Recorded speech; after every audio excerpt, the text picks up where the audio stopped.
कार्तिक और बैसाख महापुनीत महापवित्र महीने माने गए हैं। इसमें तीर्थ स्नान आदि पर या स्वदेश में रहकर नित्य प्रति स्नान दान आदि करने से अनंत फल होता है। स्नान सूर्योदय के समय श्रेष्ठ है, जिसके बाद जितना लंबा हो उतना ही निष्फल होता है।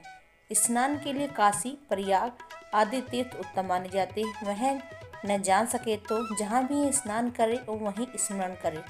सूर्य में प्रियते देवो विष्णु मूर्ति निरंजन। ये सूर्य की प्रार्थना करें, इसके बाद उनको अच्छे वस्त्र समर्पित करें और 30 मोदक दें। स्वयं निराहार रहकर, शाकाहार रहकर फलाहार, दुग्धाहार व्रत अथवा एक भुक्त व्रत करें। इस प्रकार काम, क्रोध, मद, मोह त्याग कर भक्ति, श्रद्धा, विनम्र भाव से स्वार्थ त्याग कर विश्वास भाव के साथ स्नान करें और अश्वमेघ आदि के समान इससे फल प्राप्त होता है। सब प्रकार के पाप, ताप, दुख नष्ट हो जाते हैं। महात्म्य, माघ महात्म्य का दूसरा अध्याय।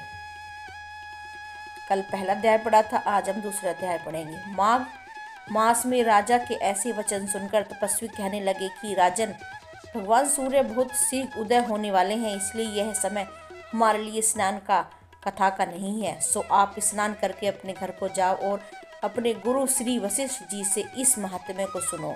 इतना कहकर तपस्वी सरोवर में स्नान के लिए चले गए और राजा भी विधि पूर्वक सरोवर में स्नान करके अपने घर लौटा और रविवास में जाकर तपस्वी की सब कथा रानी को सुनाई।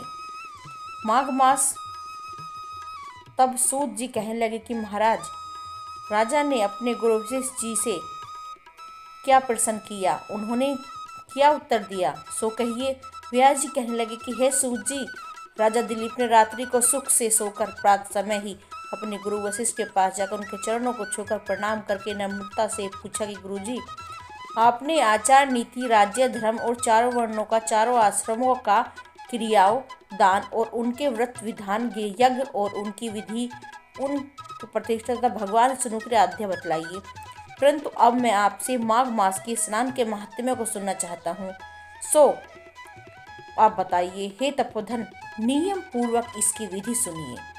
गुरु वशिष्ठ जी कहने लगे कि राजन, तुमने दोनों लोगों के कल्याणकारी, वनवासी तथा गृहिणियों के अंतकरण को पवित्र करने वाले माघ मास में स्नान को बहुत सुंदर प्रश्न पूछा है। मकर राशि में सूर्य के आने पर माघ मास में स्नान का फल गो, भूमि, तिल, वस्त्र, सरोन, अन्न, घोड़ा आदि दोनों तथा चंद्रयान में ब्रह्मा कूर व्रत आदि से भी अधिक होता है। वैशाख तथा कार्तिक के जप, दान, तप और यज्ञ बहुत फल देने वाले हैं, परंतु माघ मास में इनका फल बहुत ही अधिक होता है। माघ मास में स्नान करने वाला पुरुष राजा और मुक्ति के मार्ग को जानने वाला होता है।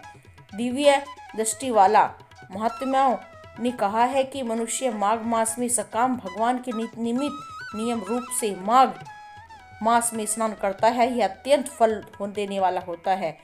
उसको शरीर की शुद्धि, प्रति, ऐश्वर्य तथा चारों प्रकार के फलों की प्राप्ति होती है। अतिथि ने 12 वर्ष तक मकर राशि अन्न त्याग कर स्नान किया, इससे तीनों लोगों को उज्जवल करने वाले 12 पुरुष उत्पन्न हुए। माघ मास में करने से ही रोहिणी, सुभगा, अरुंधति दानशील हुई और इंद्राणी के समान रूपवती होकर प्रसिद्ध हुई। जो माघ मास में स्नान करते हैं तथा देवताओं के पूजन में तत्पर रहते हैं, उनको सुंदर स्थान, हाथी और घोड़े की सवारी तथा दान का द्रव्य प्राप्त होता है। अतः अतिथियों से उनका घर हरा भरा रहता है, उनके घर में सदा वेद ध्वनि होती रहती है।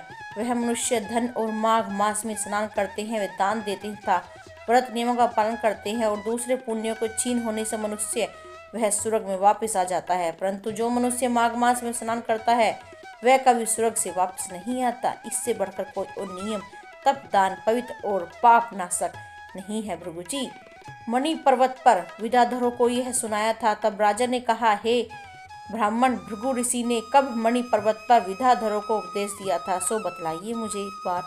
तब ऋषि जी के कहने लगे कि हे राजन, एक समय 12 वर्ष तक वर्षा न होने के कारण सब प्रजा दुखी होने लगी, जिसके कारण संसार में बड़ी उद्विग्नता की फैल गई। हिमालय और विंध्याचल पर्वत के मध्य का देश निर्जल होने के कारण श्राद्ध, तप तथा स्वाध्याय सब कुछ छूट गए, सारा लोक विपत्तियों से फंस गया, प्रजाहीन हो गया, सारा भूमंडल फल और अन्न से रहित हो गया।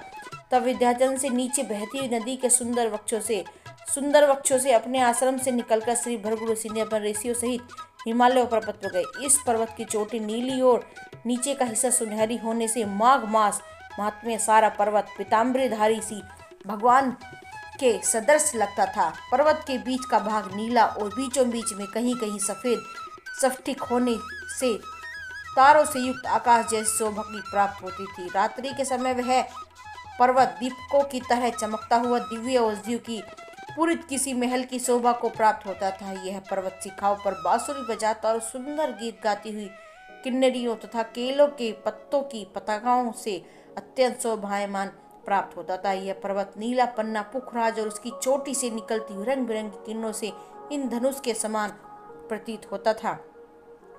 स्वर्ण आदि सब कुछ धातुओं से तथा चमकते हुए रत्नों के चारों ओर फैली हुई अग्नि ज्वाला के समान शोभायमान था।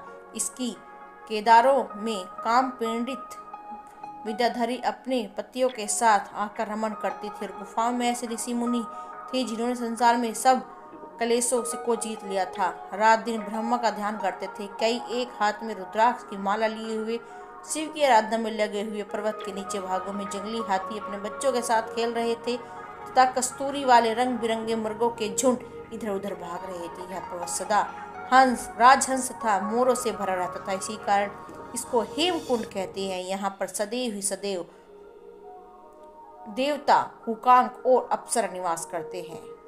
इति पद्मे पुराण गर्त द्वितीय अध्याय समाप्त हुआ। कल हम पढ़ेंगे तीसरा अध्याय। हमारा माघ मास का दूसरा अध्याय समाप्त होता है। श्री विष्णु वासुदेवाय नमः।